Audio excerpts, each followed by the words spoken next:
I tell you once more, please get out of my way. I don't want you no more.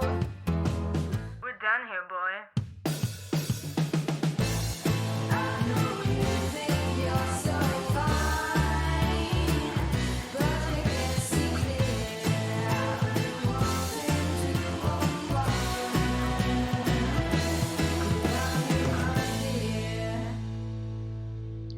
Hello and welcome to Women Leading in Cannabis.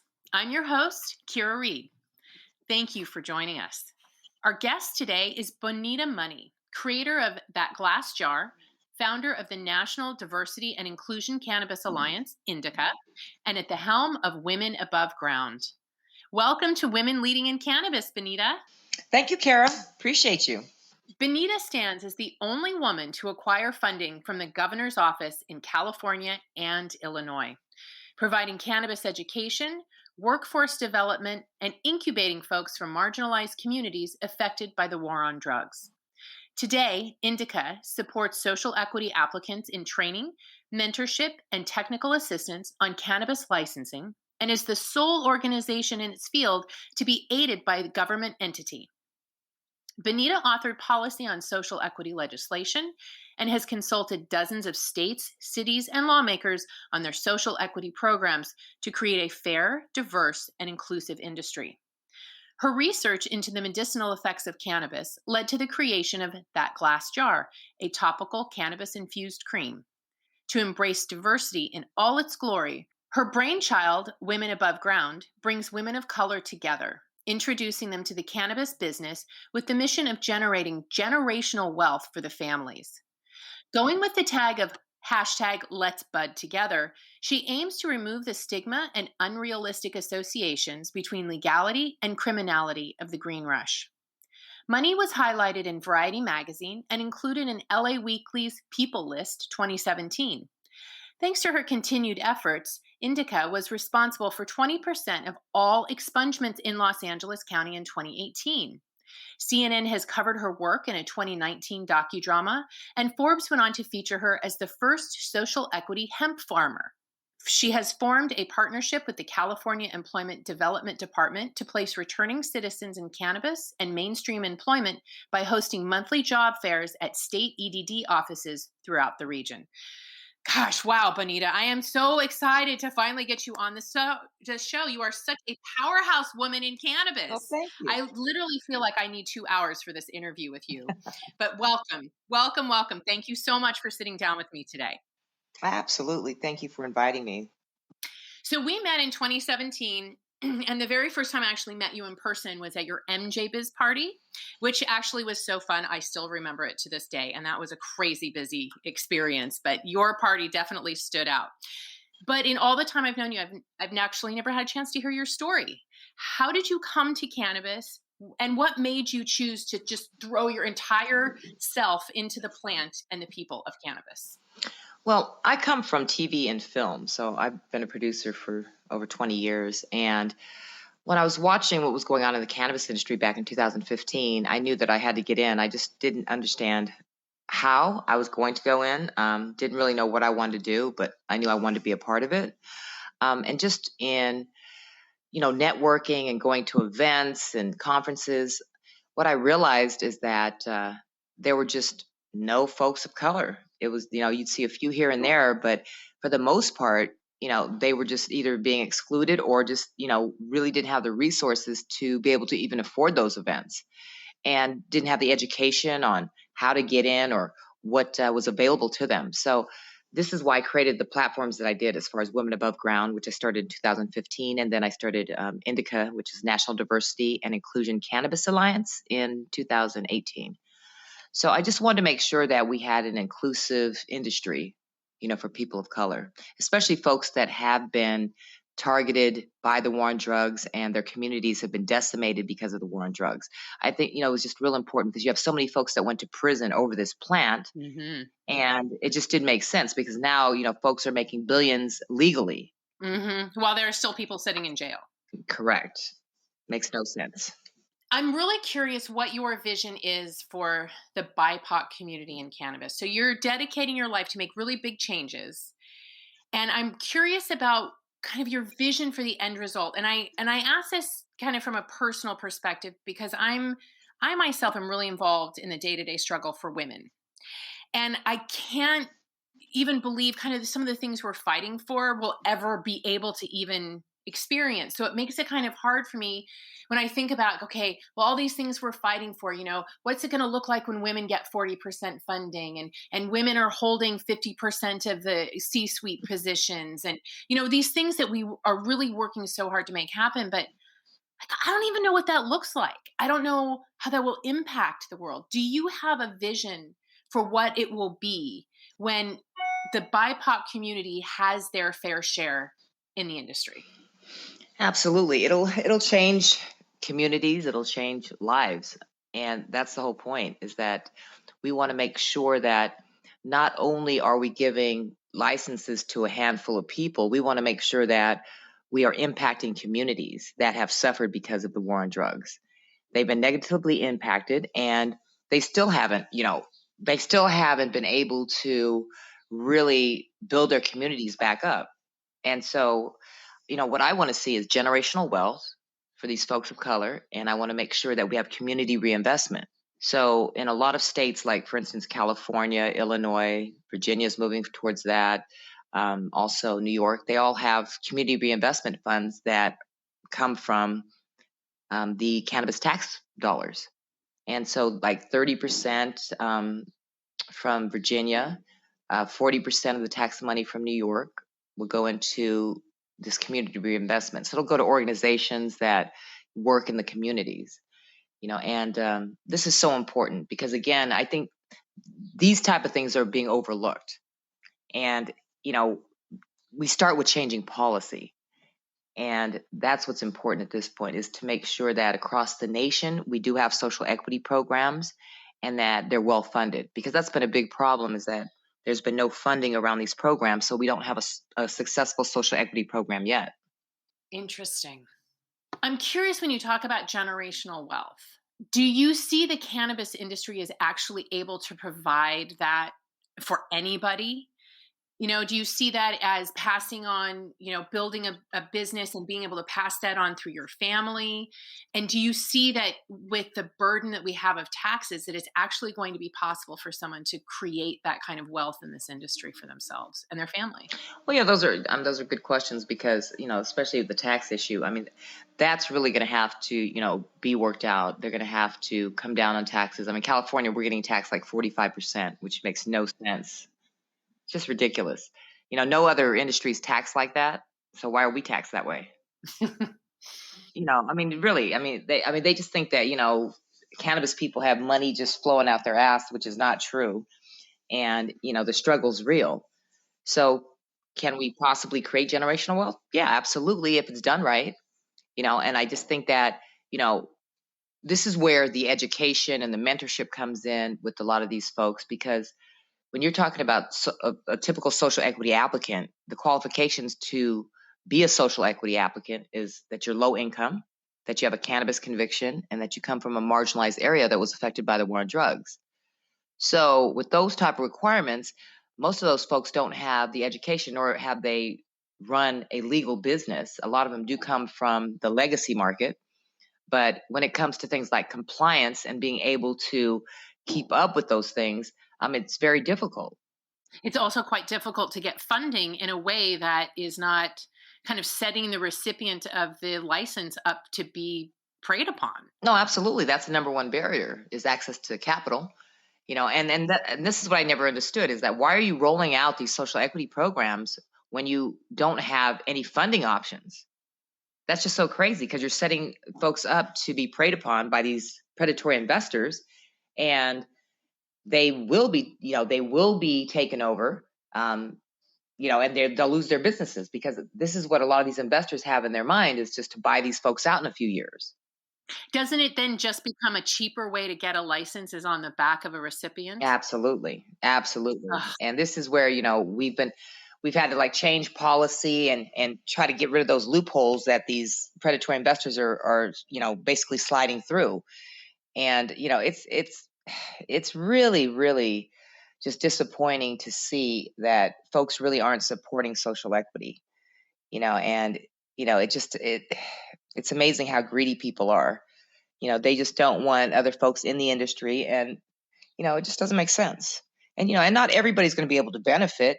Everybody's not going to get a license. That is just the fact. It doesn't matter what color you are, but this is why the community reinvestment piece is so important, because we need to make sure that we are putting funds into our communities and building these communities up. And how do you go about convincing? Is it a local jurisdiction? Is it a state jurisdiction? Who really runs the social equity programs? Well, in California, we have city and state social equity programs. In other states, it's just a state program. California is unique in the sense that, our cities basically trump the state as far as ordinances and regulations, where in other states, it's the state regulations that basically everyone follows. So most states, they have state social equity programs, but I do encourage, cities and municipalities to have their own social equity programs. And what would they look like? What would that funding look like? And how would the distribution look in a system that felt fair and equitable to you? Well, there's several ways that you could set it up. Where the money would come from, as far as with city and state, there could be a lot of ways. I would say some of the tax revenue, cannabis tax revenue, should go towards a fund, like a grant fund or some type of low interest loan fund. But it's been really hard to move the needle on that. But I think it would be more of like an RFP grant process to award these folks with funding. But for us, this is what I've been working on the last couple of years, is finding that capital. And so right now we have 3 funding arms, and we've partnered with some very big investment arms. And so now, and we're going to roll this out in the next couple of weeks, but it's taken us like the past 8 months just to negotiate this whole situation. But we will have access to capital for folks, and we'll be able to give low interest loans and be able to mentor these folks through the process as well. Because Is this through NDICA? Yeah, it is through NDICA. We've partnered. Yeah, and we're going to make an announcement in a couple of weeks. But yeah, we made several partnerships. That's incredible, Bonita.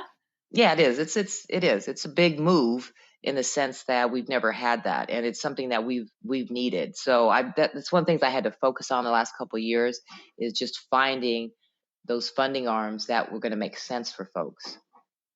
So how many people do you think you'll be able to help in your first few years? It could be unlimited. Really? Yes, it could be unlimited. Yeah, I mean, we're tied to some very big SPACs as well as and you'll know these people once we announce it. You'll know exactly who they are, and as well as one of the biggest investment firms around. Congratulations. That's amazing. I know you've been working so hard at this for a long time. That's just incredible that you've actually gotten it to this point. Congratulations. Thank you. You're going to do a lot of people a lot of good. I was talking with Christine De La Rosa, the CEO of People's Dispensary, and she was suggesting one of her solutions is amnesty for social equity applicants, that they don't have to pay license fees. And it's not, it's not enough to really get your business started, but when it's $250,000 to apply and get your license, and in California, our license fees, some people have had them double recently.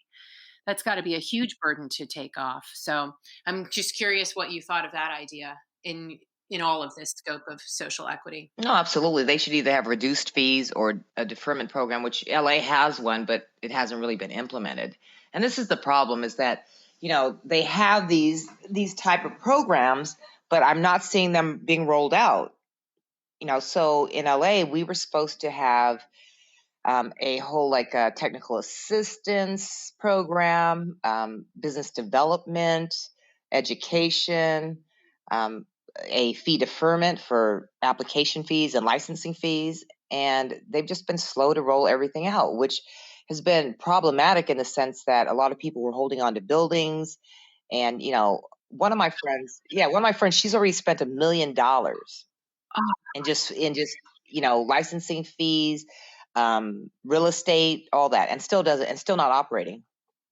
So it's things like this that when we're talking about social equity, it's like, how does that make any sense? It just doesn't. And when you expect someone that's supposed to be low income and make less than $45,000 a year in LA, and your licensing fees are $35,000-$40,000, that's just impossible. It's absolutely impossible. And then you're stuck with an industry of people who are totally removed from the plant and the experience. Yes, exactly. So let's talk about Women Above Ground. What was the inspiration? What is your mission? And what support do you need from the community at large? Well, I think Women Above Ground is pretty in line with NDICA as well. It was, again, just to give women of color an opportunity to enter into the industry. I came from corporate, and a lot of my friends came from corporate into cannabis. And, it was difficult for us to transition because it's a new industry for us. And because it's so new, there's really not a set path on how you enter into it. So I just think that a lot of folks need a lot of support. They need a lot of mentorship, in being able to, enter into the industry, and transition. Do you see that there are some unique challenges or barriers for women of color coming into the industry?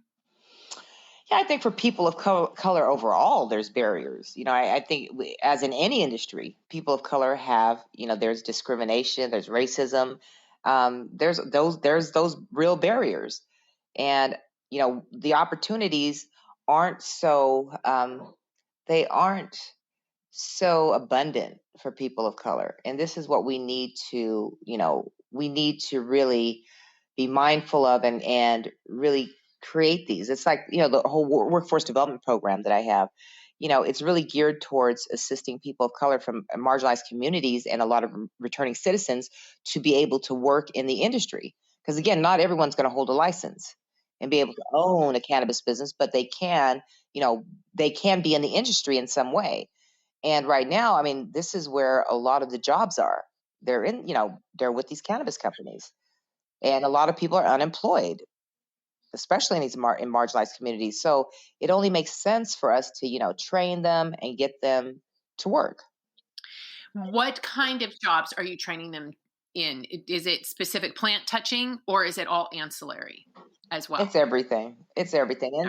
And this is the challenge that I've had, like, here in California, and I'm sure it's even worse in other states. But like for returning citizens that have just been released in the last 12 months, they're probably on paper, so they're either on parole or probation. And the problem is that the state and the counties won't allow these parolees or probationers to work in the cannabis industry as far as plant touching.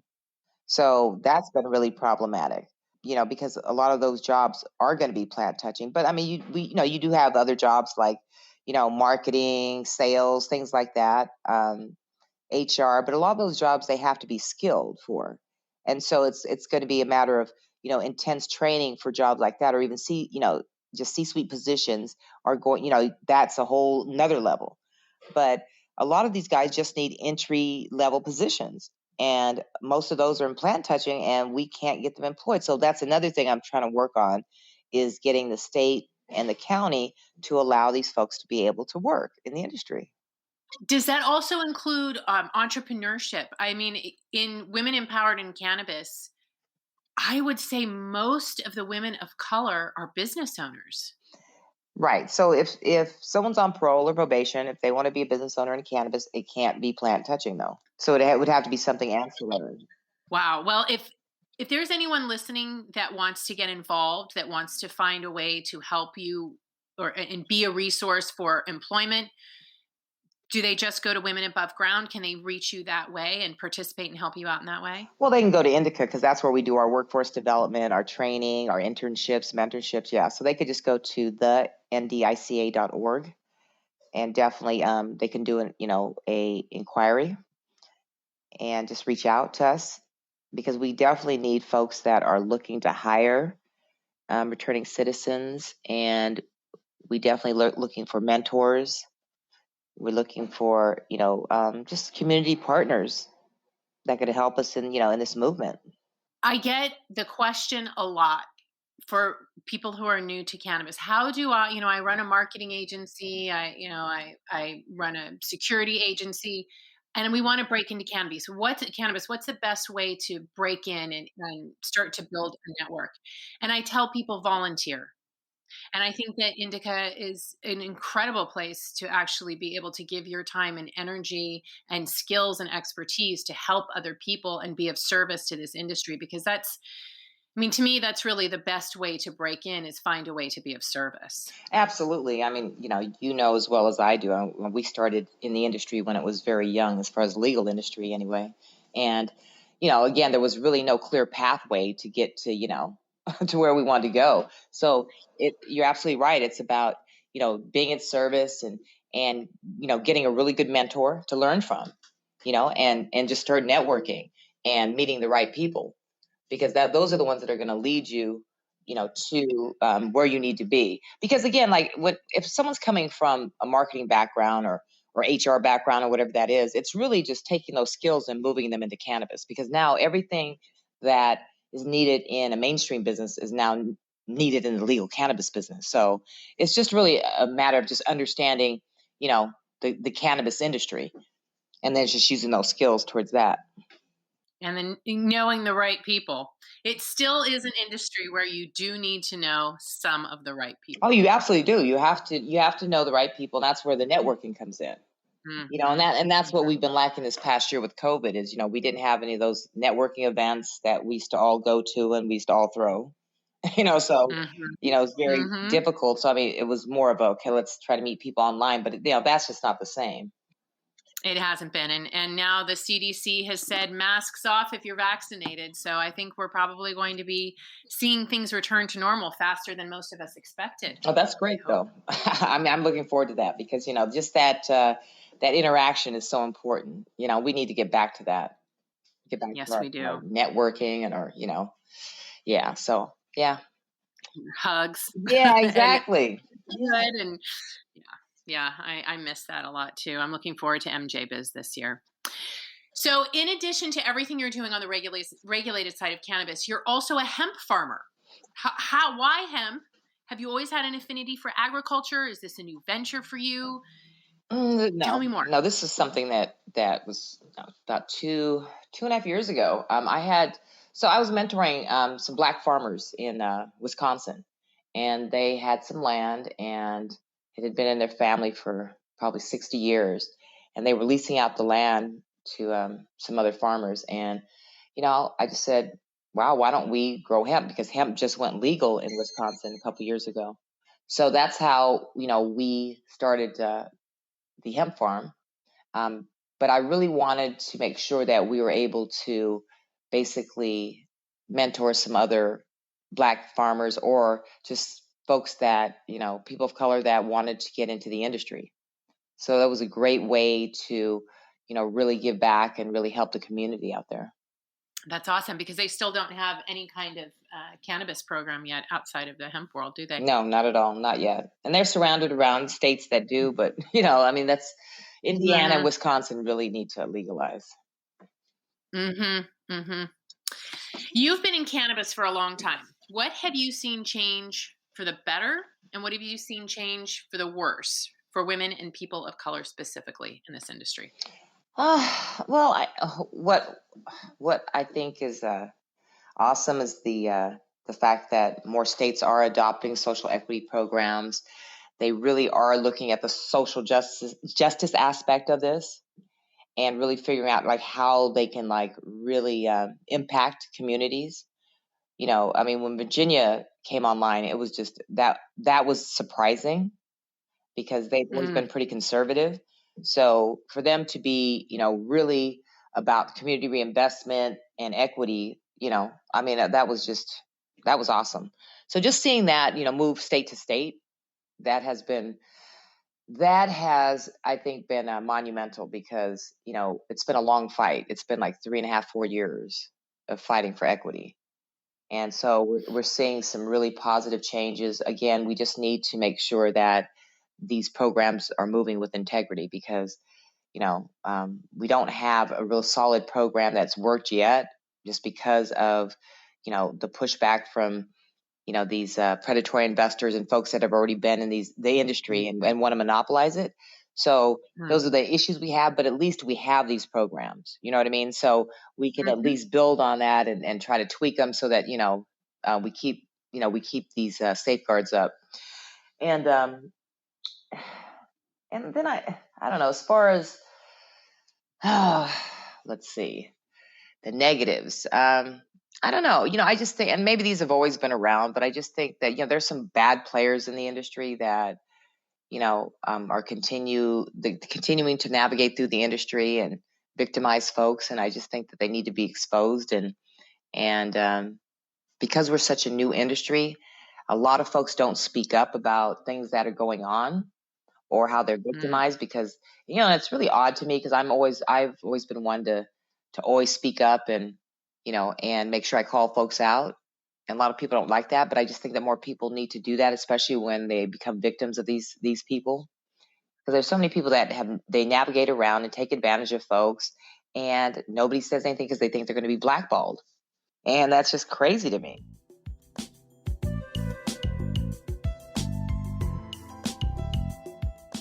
What do you think is the best way to come out and say it? Is it on social media? What is the best venue to really do that, to make sure that, your case is presented clearly, and that, because it's always such a sticky situation, especially on social media. And you're right, there is the fear of being blackballed. Oh, yeah. How do you do that? Well, I don't think there's any best way to do that. I just think, because a lot of people don't have access to the best way. Because for me, it's mainstream media, and I'm fortunate to have access to that. But a lot of folks don't, and I think because of that, that's where they feel powerless and they feel afraid that they can be blackballed. But my thing is this: it's if you don't speak up, then you're going to have these people continue to victimize other people because nobody knows. And there's a lot of predatory people out here that are taking advantage of this industry because it's so new. It's just, and that to me is just horrible. And we need a better business bureau in cannabis. Yeah, we really do. Absolutely. I agree. I totally agree. I was just talking about that the other day, because we need some way to be able to check companies out, check people out, even some type of public forum where people can go on and report things. And, it's very needed. It's been needed for years. What are you most excited about in 2021? I know we're almost halfway through the year, but now that it's going to open up, our lives are really going to change. And what are you most looking forward to? I'm looking forward to more folks getting licensed. I'm looking forward to more states implementing these social equity programs. I'm looking for folks to start operating, because a lot of folks have been, they've been issued licenses, especially in LA, and they have not been able to operate because we've had lawsuits, we've had audits, things like that. And so they've just been, COVID. Yeah, that's another big piece. And so they've just been sitting on these licenses for a year and a half, almost 2 years, and they're just not operating. So we've had hundreds of licenses been issued to social equity applicants, and now they're license holders, and they are not operating. Hundreds in the LA area. Yep, hundreds. So that means there are hundreds of businesses that could be opening at the same time around in LA, which would completely change the landscape of the whole industry there. Oh, yeah, absolutely. Oh, absolutely. Amazing. We'll have more social equity retail licenses than the pre-ICOs. And folks don't know what pre-ICOs are. Basically, those were the dispensaries that were opened before 2007, before our new ordinances changed. That's really exciting, Bonita. I hope that goes through. That will really it'll be incredible for LA as a whole as well. Oh, yeah, absolutely. And it'll give hope to, other cities and states that are trying to implement these programs.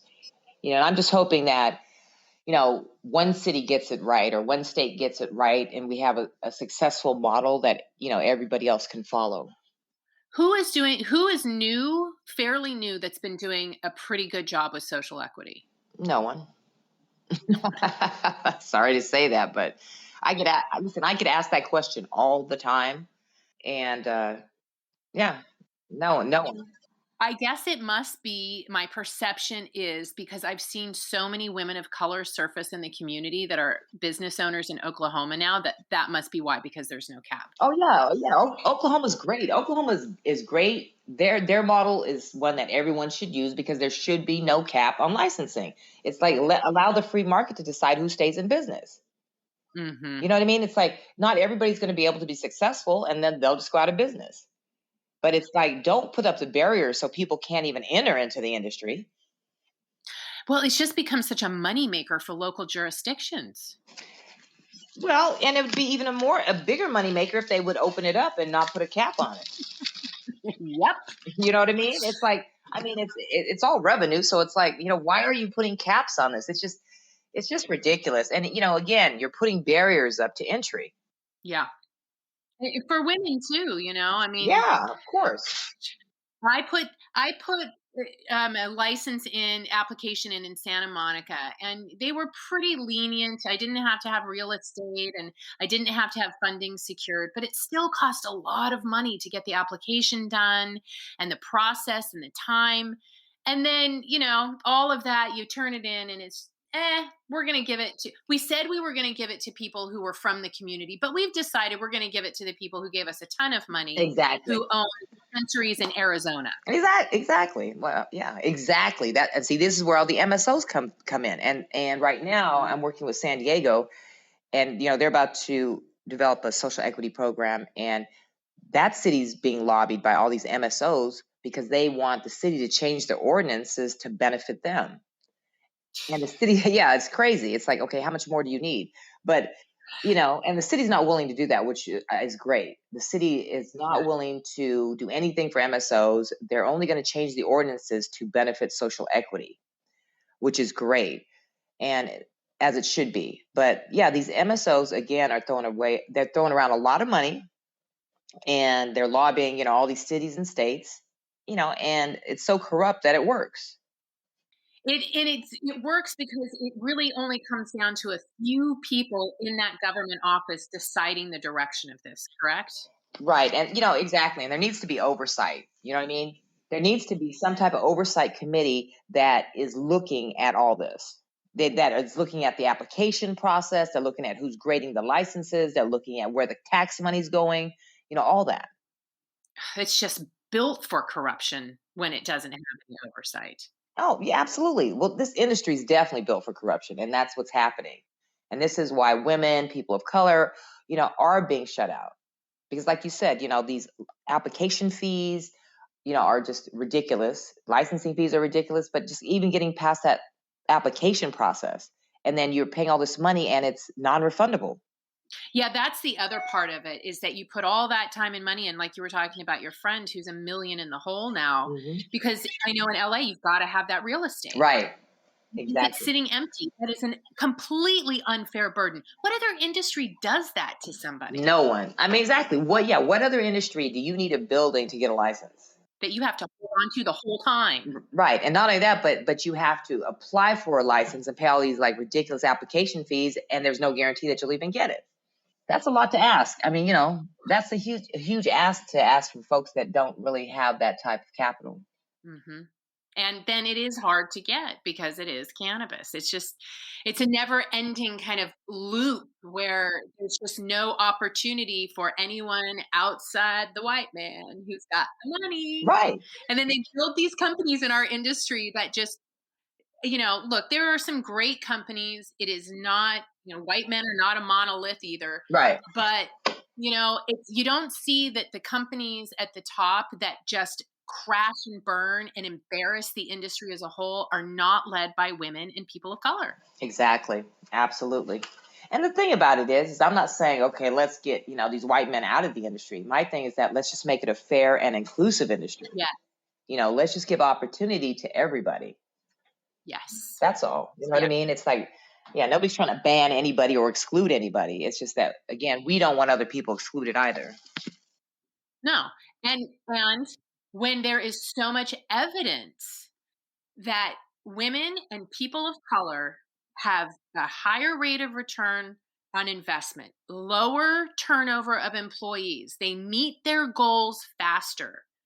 Over and over, study after study and industry after industry shows that when you elevate women and people of color, businesses do better, communities do better, everyone does better. Right. And it will only affect our industry in that way as well. It will only make us better and stronger and employing more people. And that will give us more power in the country as a whole, in every industry, when we can say, look, cannabis industry, look at how many people it employs.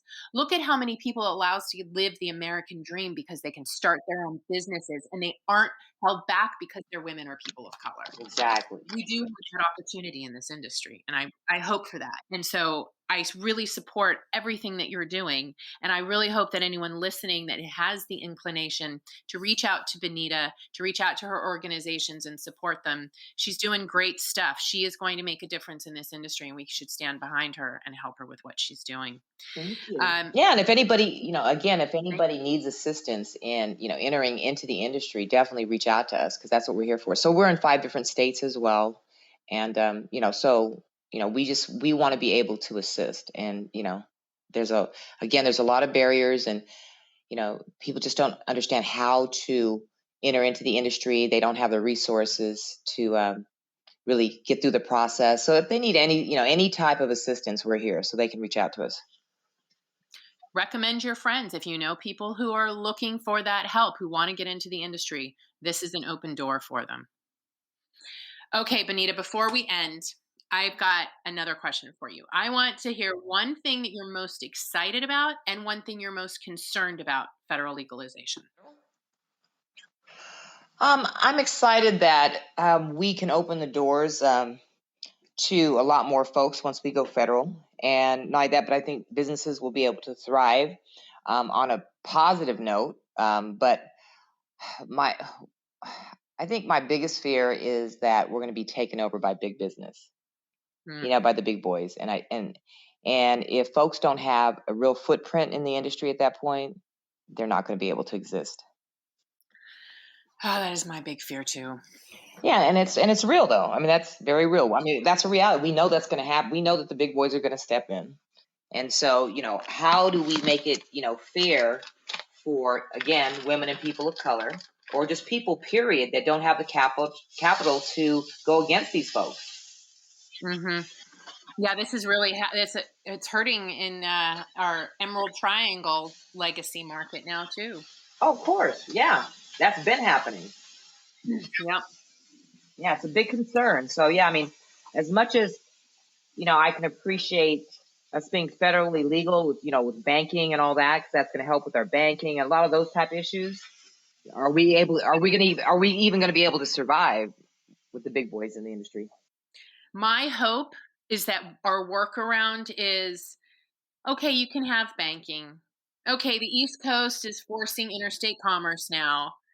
And the work that groups like yours and Last Prisoner Project and others, that I feel that that's that third piece that we need to heal before we are federally legal in order for us as an industry to move on. If we have those 3 things, and without federal legalization, I think we will really thrive. And it will keep the wolves at bay, and it will give us the things that we need to grow. So that's my hope anyway. Yeah, you're absolutely right. Yeah, I mean, that would be a game changer to have the banking issue solved. Absolutely. Interstate commerce, definitely. So let's hope that, that happens like very soon within this next year. There have been some miracles happening this year, and I hope they continue. Chuck Schumer has said that cannabis and record expungement is top priority for him. So we'll see. Knock on wood. All right, Bonita, before we close, please tell us where women can reach out to you if they want to know about Women Above Ground or NDICA. Oh, great. Yes, they can go to Women Above Ground, and above is spelled ABUV. So it's WomenAbuvGround.com. And then NDICA was the NDICA, which is THENDICA.org. And then we're on Instagram at the NDICA18. We're on Facebook as far as National Diversity and Inclusion Cannabis Alliance, and same with LinkedIn and Twitter. And where can they find Bonita Money? They can find me on all my websites. And then they can just find me at IG, which is BoMoney27, and then Bonita Money on Facebook. Awesome. Well, thank you so much, Bonita. Thank you for your time. Thank you for sharing your journey with us today. And thank you for everything that you do for women and people of color in the industry. We are very lucky to have you. You're a force to be reckoned with. Thank you, Kyra. And you know what? Thank you for inviting me. Such a pleasure. Ladies, thank you for tuning in. If you haven't yet joined the Women Empowered in Cannabis community, go to our brand new membership portal at WomenEmpoweredInCannabis.com. There you'll find lots of information on our new memberships for women working in cannabis. You can also find us on Clubhouse as WEIC, where we host AMA rooms with investors and recruiters and monthly open mics so that you can introduce yourself to the community. WEIC is a community that provides resources, connections, events, and content to women working in cannabis in the US, Canada, and around the world where there's an interest in cannabis legalization. We welcome women who are currently working in cannabis or curious about taking the leap into the industry. Consider becoming a member or supporting business member for benefits and access across the network. And join us next week for another conversation with women leading in cannabis.